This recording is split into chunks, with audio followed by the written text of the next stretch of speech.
बहुत अच्छा शेर हुआ।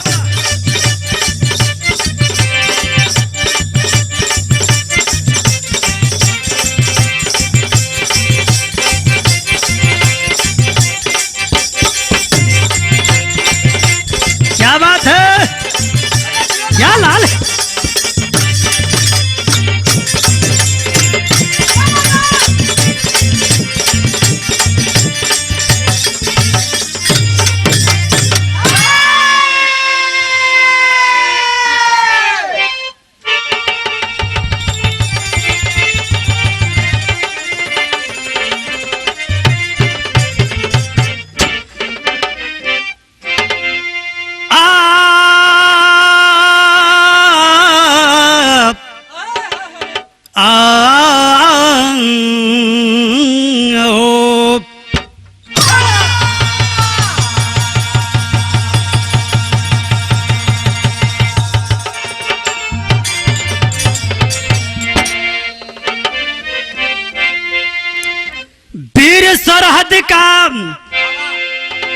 वीर सरहद का सच्चा सिपाही वही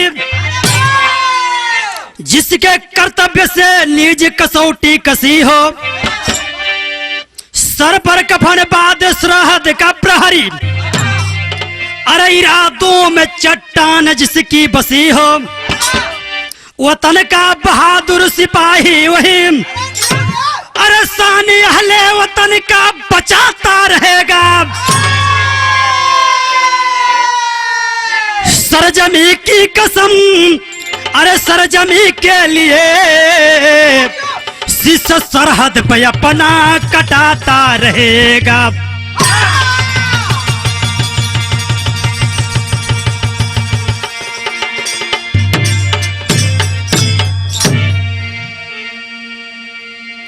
अच्छा भैया बाबूजी,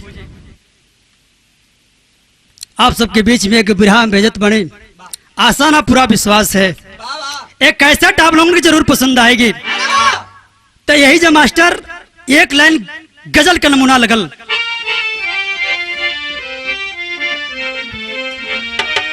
अरविंद बाबू वह गजल लगल, कोनो लड़की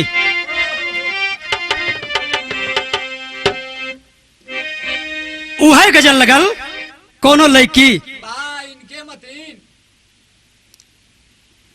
से सवाल करता है कोनो लड़का, मैं शराबी नहीं हूं लेकिन तेरी गम इतना सताती है, कभी कभी रो रो के पी लेता हूं। सवाल करता है कि अरे मैं शराबी हूं नहीं हो, मैं शराबी हूं नहीं, अरे पीता सनम की याद में मैं शराबी।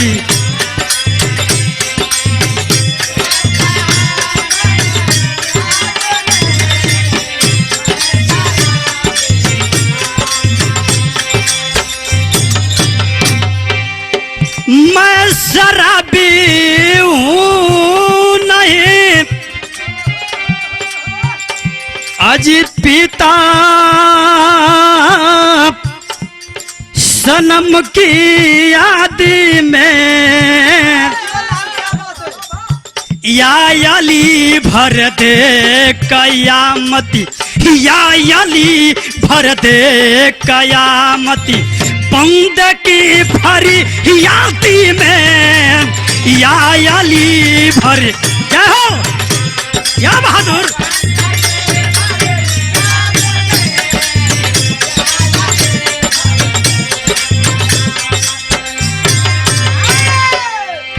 बिरहा सुनने वाली बाबू जरा गौर करेंगे। बिरहा की भाव में कवि जी का लेखनी गजब होया करती है। क्या लिखते हैं, मौत ऐसी चाहिए जो, ये मेरे हिंदुस्तान की बहादुरों की आवाज है। मौत ऐसी चाहिए जो, मौत ऐसी चाहिए जिसमें बगावती मचल रही, मौत ऐसी चाहिए, अरे जिसमें बगावत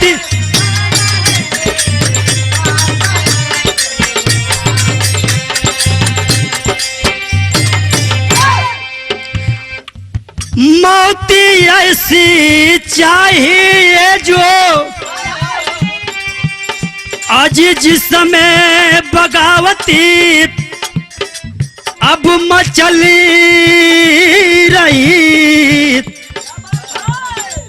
आग चिता को वह लगे, अरे आग चिता को वह लगे, अरे जिसमें शहादती मचल रही, आग चिता को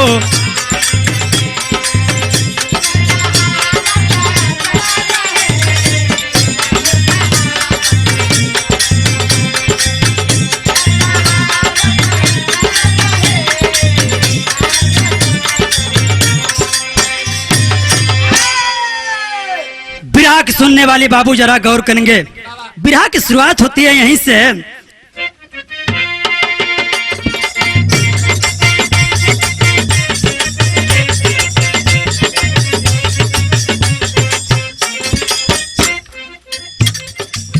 बहादुर वीर जंग भूमि में उभरता है,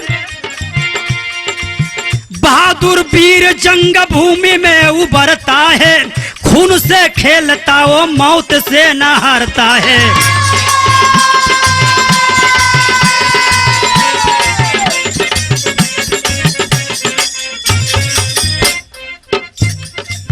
जिला आजमगढ़ में नगर की एक बस्ती में, जिला आजमगढ़ में नगर की एक बस्ती में, महुलिया गांव को दई यादों की गृहस्थी में।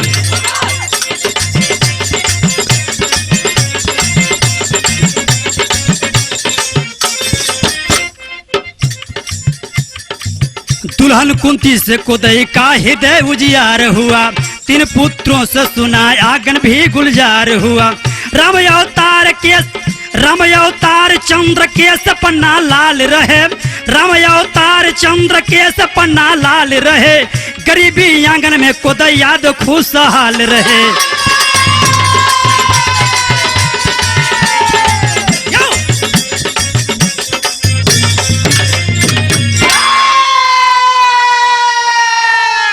ए बाबू आजमगढ़ के अंतर्गत एक गांव बताओल गए, जोने गांव का नाम महुलिया। कुदई यादव ए बाबू गरीबी में अपनी बचवा के पढ़ौलन, पन्ना लाल के पढ़ौलन लिखना, हाई स्कूल इंटर पास करौलन। पहले का शादी बचपने में हो जाए करे।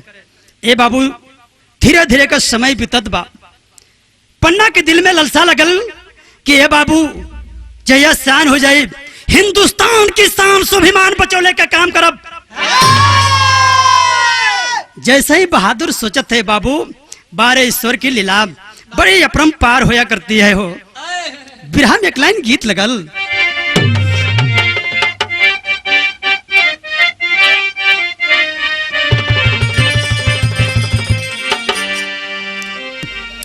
एजलास भैया नई नबल दुल्हन एगो आइल बा घर में, पतिदेव चल गइलन प्रदेश में, बड़ा रो गिलगिला की को बात कहलस।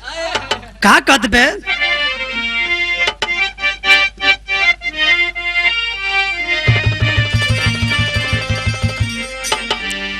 अरे तकवना करवला ये हारी जीप,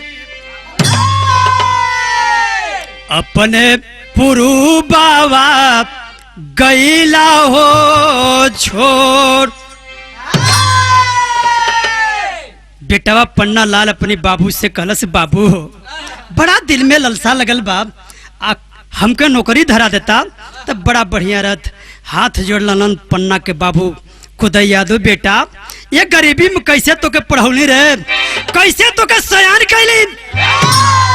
ये बेटा आज तू नौकरी करे बदे कहत है ना, एगो हमर बात सुन। अरे दिनवा गरीबी अबे ये बचावा से नौकरिया पैबाए लाल, तो सुनीला की रुपया ये बेटा सुने में आवेला रे कि सुनीला कि रुपया अरे मांगेला अधिकारी आ कैसे जियल जाई जब बिकाई खेती बार। अरे त सुझना डहरिया हीरावा कैसे नौकरिया पैबाए लाल।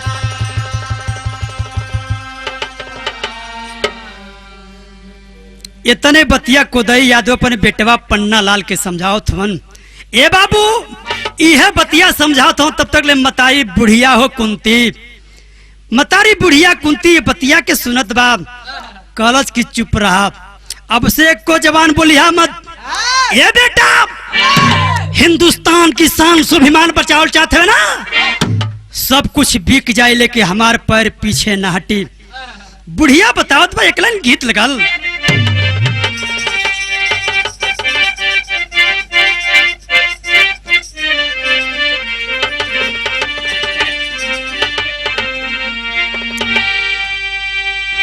अच्छा दरबिंद भाई अपने जमाना में रामदेव गुरुजी गीत के गावे कैसे गाए पट्टे। अरे ता झूलनिया का गुजवाब हो झूलनिया का गुजवाब अरे टूटल हो राजा जवनिया में गड़िया छूटल हो राजा।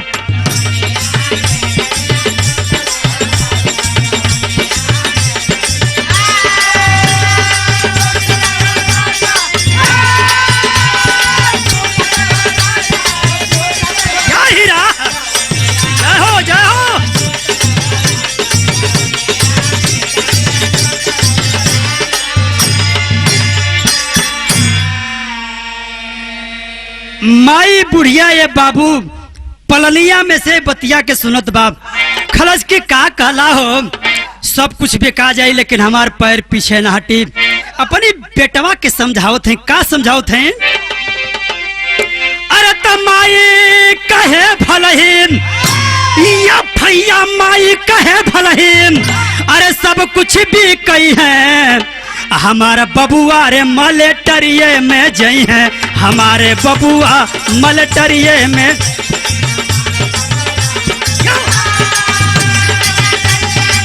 जय हो जिया हीरा।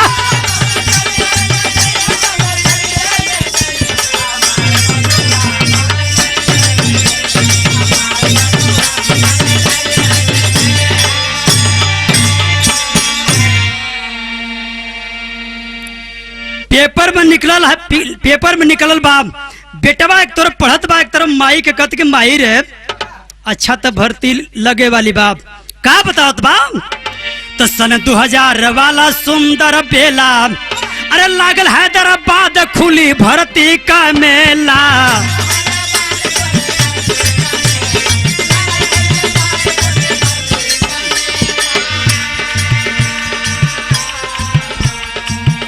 अरे धरती वतनवा के यार धरती वतनवा के पानी बचे हैं हमारे बबुआ रे मलटरिया में जई हैं।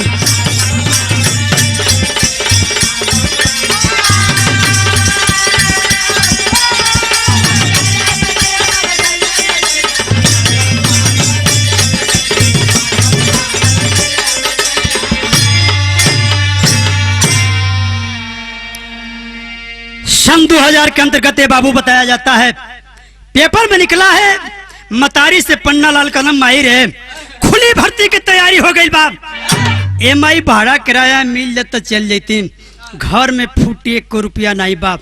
लेकिन ए बाबू एक मंडा खेत बनक धय के बहादुर को देते हैं पैसा और चला जाता है हैदराबाद के धरती पर लाइन लगाता है 1 नंबर शरीर बाप भर्ती हो गया। टेलीफोन किया माई रे तोरे सपना में दाग ना लगे धलिन बिरहा में एक लाइन गीत लगल।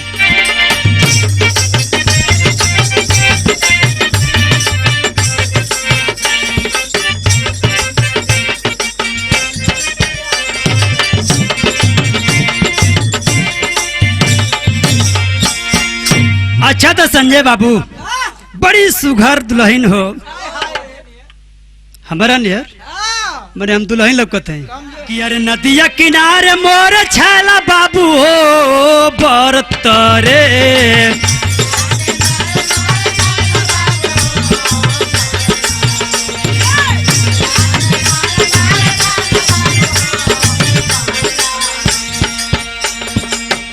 अरे हमके बोलावे रम रसिया हो बरतरे।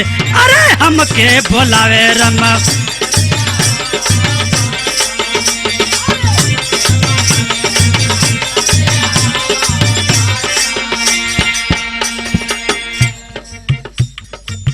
मतारी केन बेटवा फोन कर से माई रे तोरे सपना में दाग नहीं लगे दहली आशीर्वाद देते का दहली माई के कर्ज आज दिया चुकाई हो वीर शेरावा। माई के कर्ज आज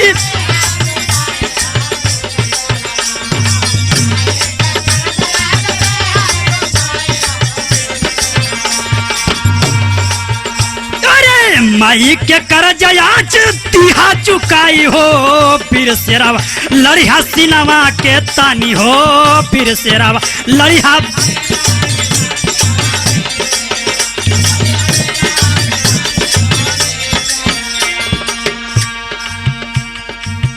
आवाज देता है बहादुर ए माई तोरे सपना में दाग कब्बो ना लगे दे का कहलस। अरे जौना दिन छुअल चाले हमारा का समीर हो।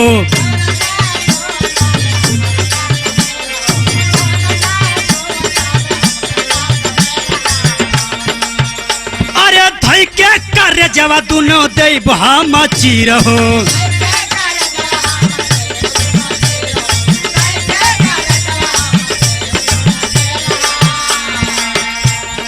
वीर हनुमान जी के ले लिया नाम हो वीर शेरावा।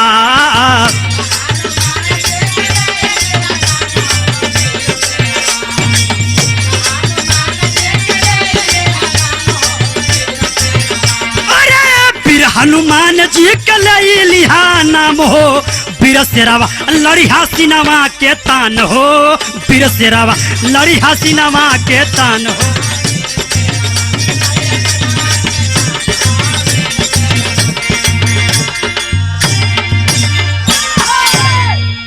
आदेश मतारी बुढ़िया जलसी के बेटा हिंदुस्तान की शान स्वाभिमान जाए न पाए। ए बाबू हाथ जुलस की माहिर है तोरे सपना में दाग ना लगे दे कहत का कहलस। गीत हुए लगल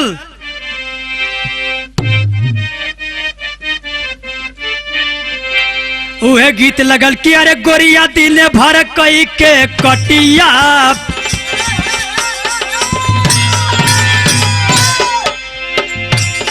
गोरिया दिन भर कई के कटिया लेहलू सझिया का सिलवटिया पीसे अंगना मसाला ना। गोरिया दिन भर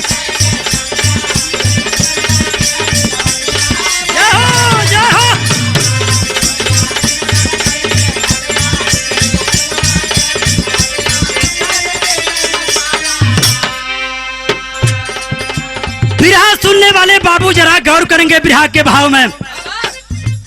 सुन के जनरल के हो या नवा गर्जत सवा के हो जवानवा बाने सर पे कफनवाना। सुन के जनरल के हो या नवा गर्जत सवा के हो जवानवा सर पे बाने कफनवाना।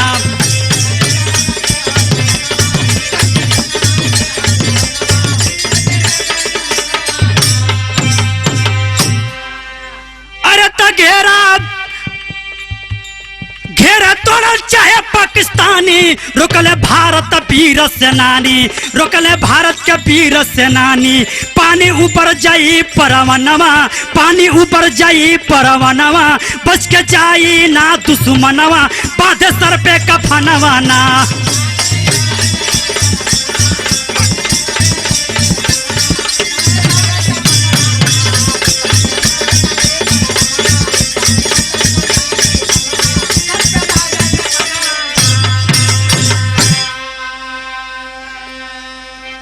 बहादुर बाबू कफन कमान का तिरंगा बनाते हुए बाबू हो कई फीट ऊंचाई पर चढ़ जाता है कई सैनिकों के साथ में। दोनों ओर से गोली चला लगल हो पंचो। यहाँ का बात छोड़ दे हैं। हाई देखें पत्नी के अपने बनारस सैनिक स्कूल में बाबू दोनों बचवन के एडमिट करा करके और वहां गए थे। बिरहा में एक लाइन गीत लगल।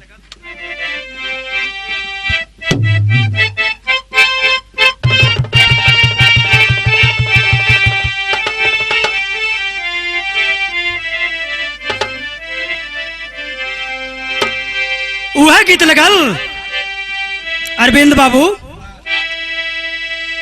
कि अरे पिया परदेसी सुन लागे या गाना यार बिरही बनल पासे हिचारी यारे मोरी उड़ी उड़ी जाले या चरिया मोरी उड़ी उड़ी जाले।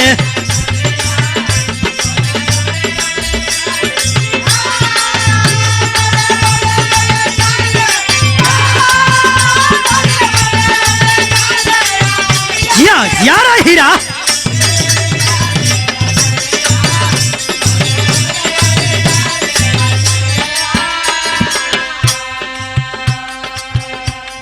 ए बाबू 7 सितंबर के दिन रात 11 बज रहा है।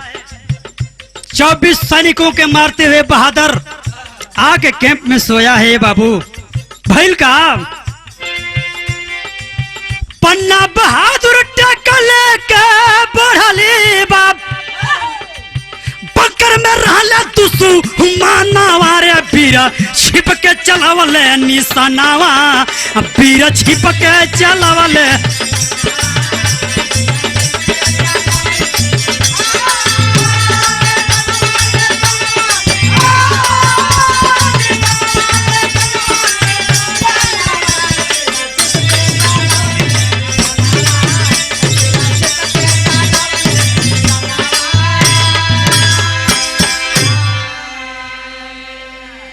ए बाबू कैंप में सोया है भैल का तब बंकर में ट्रैक बीरा देहला भिड़ाई अरे 12 आतंकी जहवा गईल भुजाई।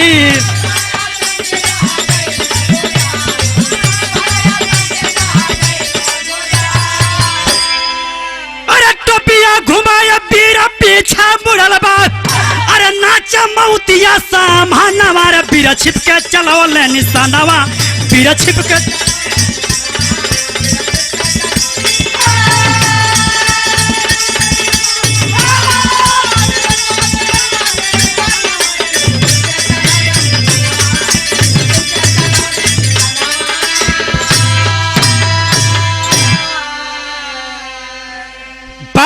आतंकियों को मार करके बहादुर ठिकाने पर लगता है। लेकिन भैल का बिरहा शैली में लिखे पड़ल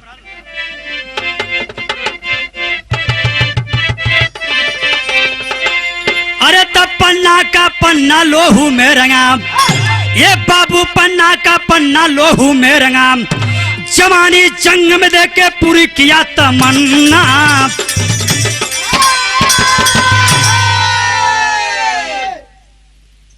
10:30 बज रहा है समय रात का बेला बा। बनारस सैनिक स्कूल में विमला देवी ये बाबू सरी मीरा अपनी बचवन के लेके पढ़ावत लिखावत है। 10 बज रहा है टेलीफोन आता है मेजर साहब का। ऐ मीरा तुम्हारा पति इस दुनिया में नहीं है। विश्वास नहीं होत बा। अब तो कुछ देर पहले हमारे पति हमसे बतियोला हाँ बड़ा हंस के दोनों बचवन से बतियोला हाँ। ये स्वामी ये साहब ये का तू बतावत हुआ। एक लाइन गीत लगल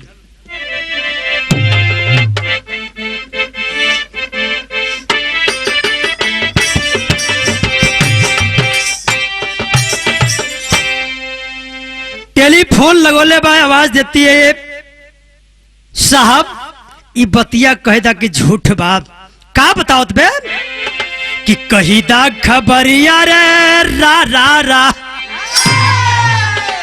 कहीदा खबरिया कुल झूठ बाए मेजर साहब कहीदा खबरिया कुल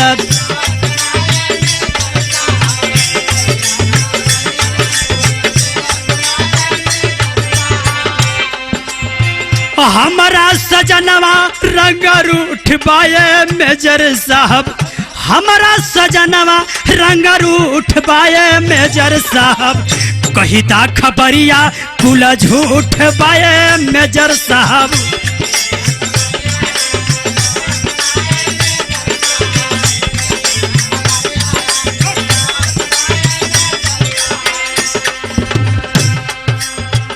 ए साहब ये बतिया के कहदा के झूठ बा।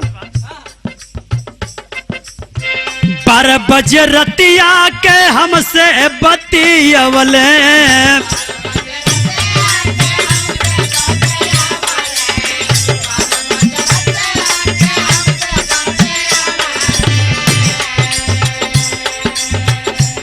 अरे ऋतिका रित सवा के खूब समझवले,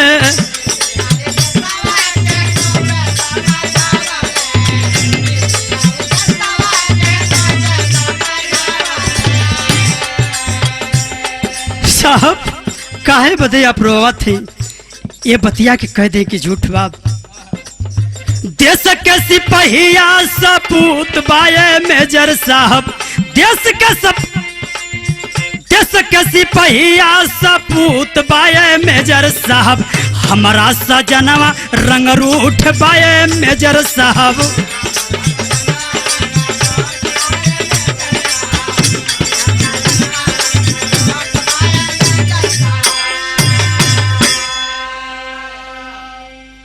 ए बाबू मीरा सवाल करती है स्वामी, ए साहब ये बतिया के कह दें कि हमार पतिदेह हमर स्वामी जिंदा हवन। अभी तो हमन के हंस हंस के परिवार से बतियौलन ने साहब का हो गई। मेजर साहब आवाज दिए कि तुम्हारा पति इस दुनिया में नहीं है। अच्छा तो एक काम करो कि तुम बनारस सैनिक स्कूल को छोड़ करके तुम आजमगढ़ की धरती पर जाओ। बाबू हो दोनों बच्चवन के लेके कपड़ा नाई पहिरावत बा, फटाए हो तरह ले ले बा। आखिर में चल देती है तो भैल का पहपट का लाइन लगल।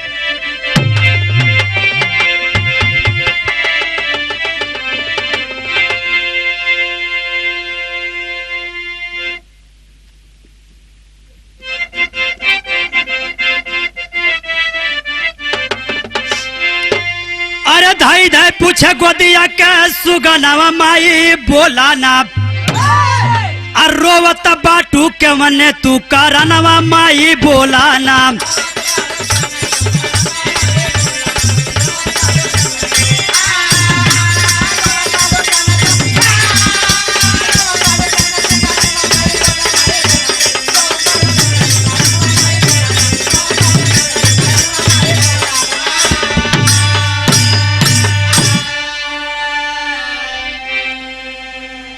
ये मम्मी रितिका रित सवा पूछत हो, ये मम्मी काहे बदे तू रोवत हो? फोनमा परतिया पापा से तुम अरे हंसी हंसी के बतियवलू हो। अरे अगले माँ घर यही है पापा हमनी से बतलवलू हो। कौन बात हो गईले बिहानवा माई बोला ना, अब पापा लगे लगावती बाटी फोनवा माई बोला। ए बाबू रितिका कहते कि मम्मी फोन लगाओ थे पापा के, हम जितने ही बतिया के कहते तब तक उतने आंस गिरत बाप। आल्हा शैली में लिखे पड़ल।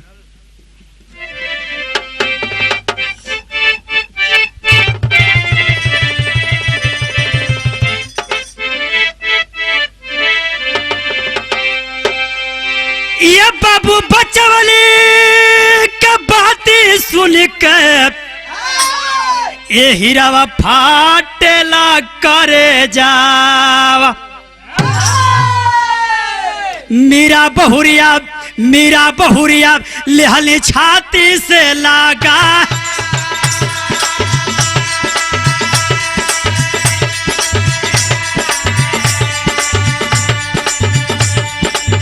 बस पर सवार धैली ससुर के डहरिया।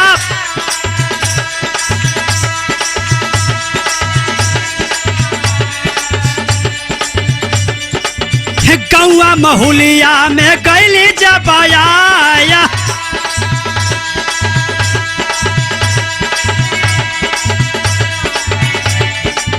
गौवा के लोग जब पूछे समाचारवा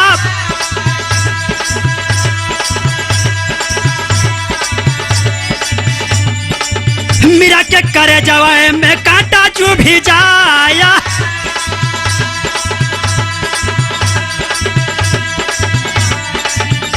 यारे तू के भैंसिया को दई ले बहरावा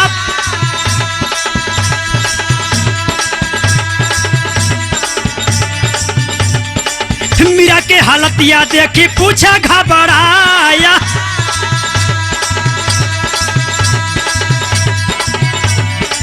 पियावा के फोटो गिरावे दुल्हनिया यारे पियावा का फोटो गिरावे दुल्हनिया।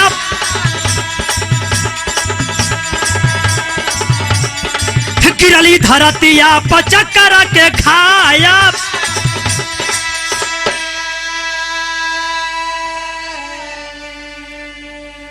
ए बाबू बनारस सैनिक स्कूल से चल देती है मीरा। आजमगढ़ के धरती पर पहुंचल बाबू हो महुलिया गांव में दरवाजे पर पहुंचल तमाम लोगों के भीड़ लग गई। भैंस दुहत रहलन ससुर जी कुदई यादव भैंसिया आधा दुहलन आधा छोड़ के बाहरवा अलन। बहू का हालत देखलन पूछे लगल बेटा तो के का हो गए ले बिटिया। ए बाबू बर्दाश्त न भइल फटुआ गिरा के धरतिया पर लगल हाय हाय कह के रोवे लगल रोवे। तमाम लोगों के भीड़ लग गई। जब भीड़ लग गई तमाम लोग पूछत हूँ उतने डेरी में बताया जाता है वो जम्मू कश्मीर से लाश हिंदुस्तान के बहादुर के आ जाती है आजमगढ़ के धरती पर। डीएम साहब के साथ दल बल के साथ बाबू हो महुलिया गांव में लाश पहुंचल बाप। तमाम लोग समझावत होने भैया जौन होके के तौन हो गई। तुहार बेटवा मरल नहीं खे तुहार बेटवा शहीद बाप। ये भैया तुहार बेटवा आज ना कबो अमर रही जब तक सूरज चांद रही तब तक तुहार बेटवा अमर रही।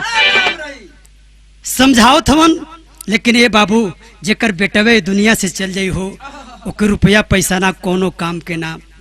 लोग टिकठी सजा करके बाबू हो जब लाश लेके चलत हवन। बिरहा सुनने वाले बाबू जरा गौर करेंगे एक बिरहा में नई तकनीकी। अरे तक कबले ढोवई बाये सुगनवा कबले ढोवई बाप ये सुगनवा कन्हिया के ऊपरा कबले ढोवई बा ये सुगनवा।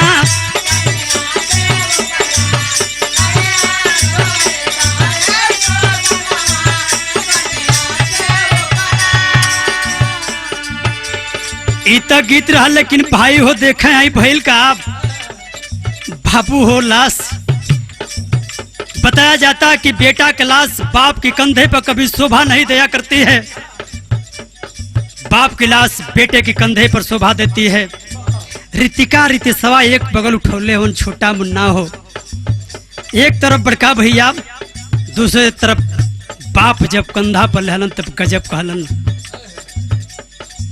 छोड़ी जाला बाबू के भावनवा छोड़ी जाला बाबू के भावनवा सुगनवा हमरे छोड़ी जाला बाबू के भावनवा।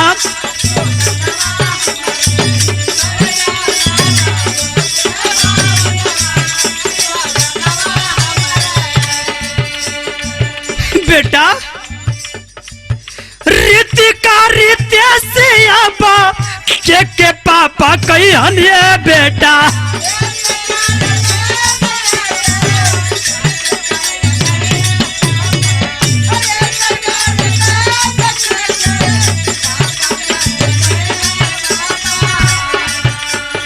ये तो कहते ने बाबू। अरे रीतिका रीतिया बाप के पापा कही हनिए बेटा। रीतिका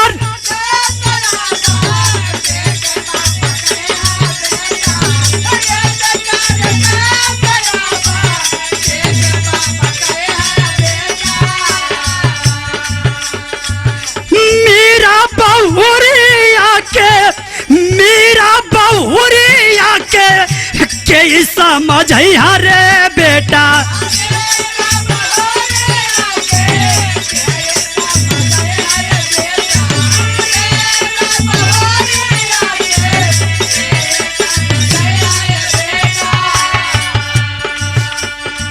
छीन लिहला भैया पाला थवा, ओढ़ी चलला पहले का फनावा सुगनवा हमरे, ओढ़ी चलला।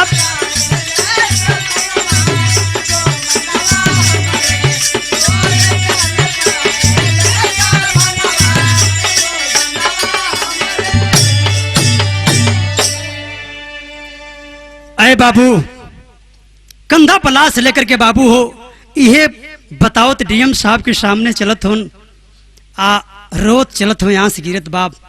आखिरी लाइन में बेटा मुन्ना छोटा सवाल कर देता है, रीते सवाल का सवाल कैले बा अपने बाबा से। आखिरी लाइन लगल,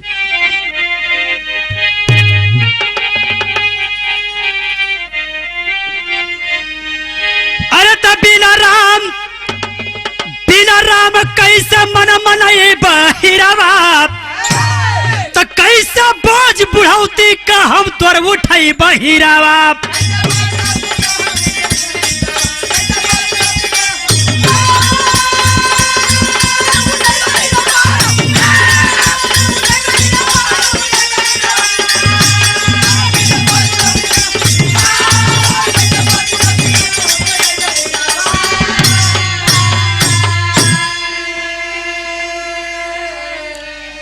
खुदाई के सामने बहादुर छोटा मुन्ना सवाल करता है, बाबा आंसिया गिरत है भर भर भर भर, खुदाई की अखिया से आंख से गिरत है, बेटा तू तक गजब सवाल कैले रे। तो रोवे माई बाबू दोनों बड़का बीरनवा, रीतिका रीते सब पूछे खुदाई के समानावा।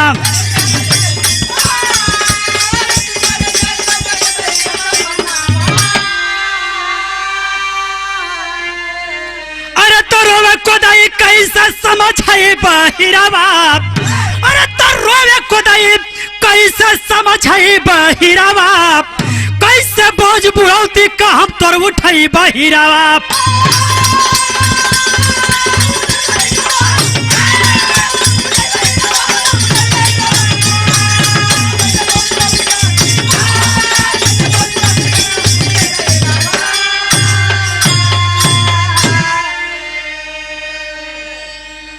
बाबू यही हमारी बिरहा से नसीहत है, बिरहा सुनने वाले बहन के। हिंदुस्तान का शान स्वाभिमान बचावे बदे गरीब का बेटा जाएगा, अमीर का बेटा कभी जा नहीं सकता है। अमीर लोगों तक कुत्ता एसी में लेके चलने का काम करलन, लेकिन हमार बेटा तुहार बेटा हर जोते वालन का बेटा हिंदुस्तान की शान स्वाभिमान बचाने का काम करेगा। गुरु गणेश गुरु रामलाल जी धनहरि की माया, विमल चंद्रिका कभी केसो कहीं धूप कहीं। अरे तो पन्ना का पन्ना लोहू में रंगा, ये भैया पन्ना का पन्ना लोहू में रंगा। गुड्डू नंदलाल के पूरा होता मन्ना, पन्ना का पन्ना लोहू में रंगा।